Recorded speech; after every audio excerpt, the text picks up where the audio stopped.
শান্ত, পরিচ্ছন্ন, সুন্দর। কিন্তু অদ্ভুতভাবে লক্ষ্য করলেন এই রাস্তায় কোনো শব্দ নেই, কোনো শিশু নেই, কেউ হাসছে না, খেলা করছে না। দোকানের শাটার নামানো, স্কুলের মাঠ ফাঁকা, আর বাড়িগুলোর জানালায় ধুলো জমে আছে। দূর থেকে মনে হতে পারে এই শহরের মানুষগুলো যেন কোথাও চলে গেছে, অথচ সত্যি হলো কেউ কোথাও যায়নি, বরং শহরটাই ধীরে ধীরে খালি হয়ে গেছে। এটাই আজকের জাপানের বাস্তব চিত্র, শূন্যতার বাস্তবতা।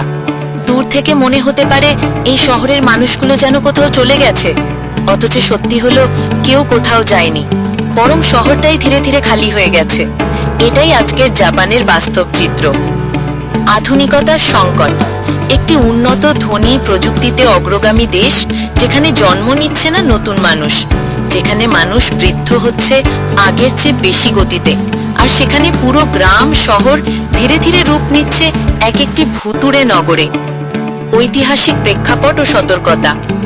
জাপানের পতন কোনো হঠাৎ ঘটনা নয়, এটা একটা দীর্ঘ নিঃশব্দ যাত্রা, যার শুরু 4 দশক আগে, কিন্তু যার পরিণতি আজ স্পষ্ট হয়ে উঠছে।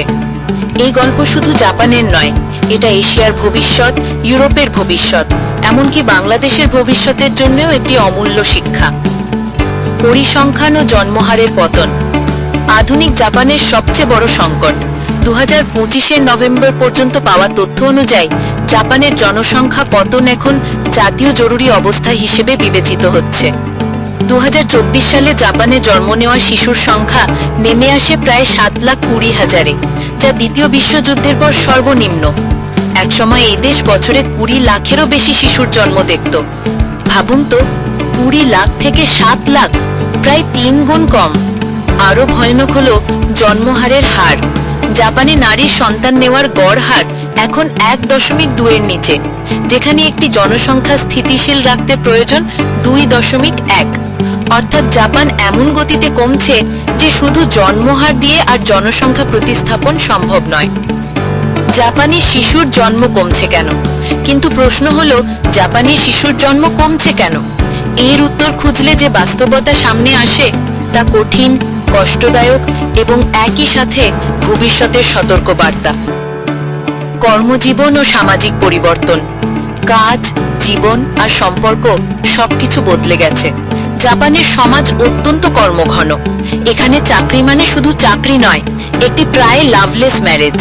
প্রতিদিন দীর্ঘ কর্মঘণ্টা, কোম্পানির প্রতি গভীর আনুগত্য, ব্যক্তিগত জীবনের প্রায় শূন্যতা, এই সংস্কৃতি পুরো এক প্রজন্মকে ঠেলে দিয়েছে পরিবার না করার দিকে। একদম সহজ ভাষায় এখানে বিয়ে করতে ভয়, সন্তান নিতে ভয়, দায়িত্ব সামলানোর সময় নেই, জীবনযাপনের খরচ অত্যাধিক এবং ব্যক্তিগত জীবনের জায়গা খুব কম।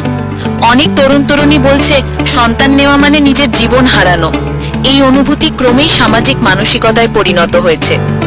এছাড়া জাপানের ঘর ভাড়া, শিক্ষা খরচ, নারীর কর্মসংস্থান সব মিলিয়ে সন্তান নেওয়া এখন অনেকের কাছে বিলাসিতা। ফলে জন্মহার পড়ছে, পতন থামছে না। বার্ধক্যের ভার ও ডেমোগ্রাফিক টাইম বোমা। জাপান এখন পৃথিবীর সবচেয়ে বয়স্ক দেশ। আজ জাপানের জনসংখ্যার প্রায় 28% মানুষ 65 বছরের বেশি বয়সী, অর্থাৎ প্রতি 4 জনের 1 জন বৃদ্ধ। জাপানের ইতিহাসে আগে কখনো এমনটা ঘটেনি। তুলনামূলকভাবে বাংলাদেশে এটি মাত্র 7.8%, ইউরোপে গড়ে 20 থেকে 23%, আর আমেরিকায় প্রায় 23%। বয়স্ক মানুষের সংখ্যা বাড়লে কয়েকটি সমস্যা হয়। কর্মক্ষম মানুষের সংখ্যা কমে যায়, রাষ্ট্রের পেনশন ব্যবস্থায় চাপ বাড়ে, স্বাস্থ্য খাতে ব্যয় কয়েক গুণ বৃদ্ধি পায় এবং এক সময় এসে তরুণদের ওপর দায়িত্বের পাহাড় জমে। একদিকে জন্ম কমছে, অন্যদিকে মৃত্যু বাড়ছে।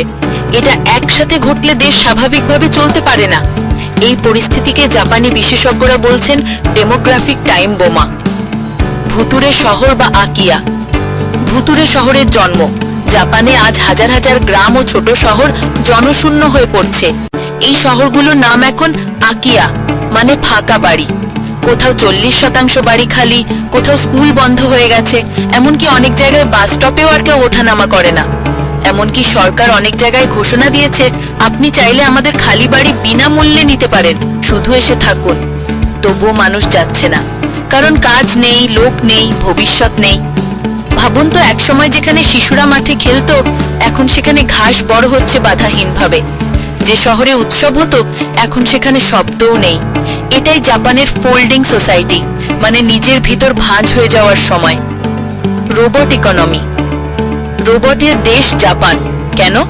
একসময় জাপান রোবট বানানোর জন্য বিশ্বে বিখ্যাত ছিল, কিন্তু এখন তাদের রোবট প্রয়োজন শখের জন্য নয়, বরং বাঁচার জন্য। বৃদ্ধদের যত্ন নেওয়া, রেস্টুরেন্টে সার্ভ করা, গুদাম ঘরে মাল ওঠানো, হাসপাতালে রোগী সরানো, সব জায়গায় রোবট লাগছে। দেশে শ্রমিক নেই, ফ্যাক্টরি, হাসপাতাল, কৃষি সবখানে লোকের অভাব। একসময় যাদের হাতের ছোঁয়ায় সোনি, টয়োটা, প্যানাসনিক তৈরি হয়েছিল, সেই দেশের মানুষ এখন এতটাই কমে গেছে যে রোবট ছাড়া ভবিষ্যৎ